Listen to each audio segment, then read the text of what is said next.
Ito po yung lupa tita, kabuuan niya. Pupunta po ako sa dulo.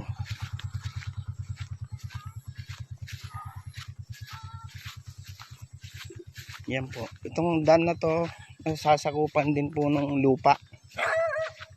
Yan. Hanggang dun po sa kay Mangutong. Pupunta po ako sa dulo ng lupa. Kung hanggang saan. Tapam. Yan po dito. Yan. Ito yung lupa natin. Ito naman. Yan. Tapos ito po yung lupa. Yan po. Yan. Tukol pa yung chinilas ko. Yan. Ito po. Panay ipilita. May ayan. Yan. May akasya. Yan. Panay ipil. Ito po yung isang lupa tita. Yan. Kayo. Mga pan. Ito. Yan tita. Yan.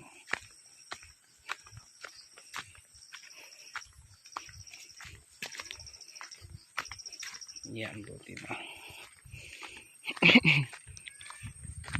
Yan. Dito po yan yung kubo na ipapatayo para tanaw na tanaw po sa baba. Yan, dito po tita banda. Yan, kitang kita na po sa baba. Ayun po, may karga yung fish pan kasi malakas ang ulang kagabi. Tapos ito po yung bahay tita na sinasabi ko sa inyo.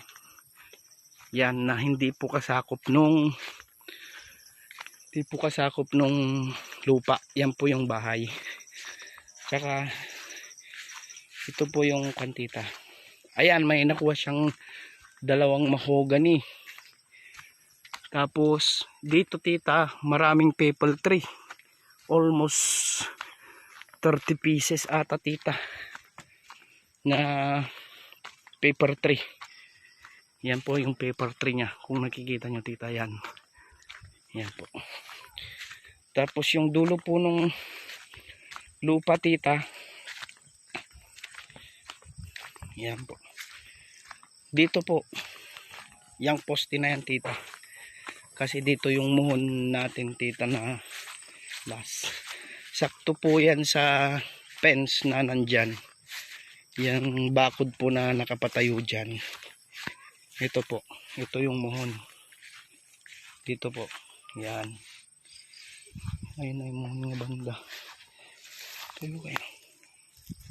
Dito banda yung dito. Dulo niya.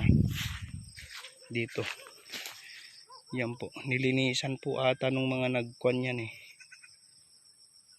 Dahil dito po yung dulo ng lupa. Yan.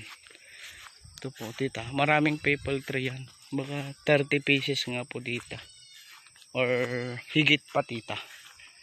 Ito. May bakod siya tita. Yan. Yan.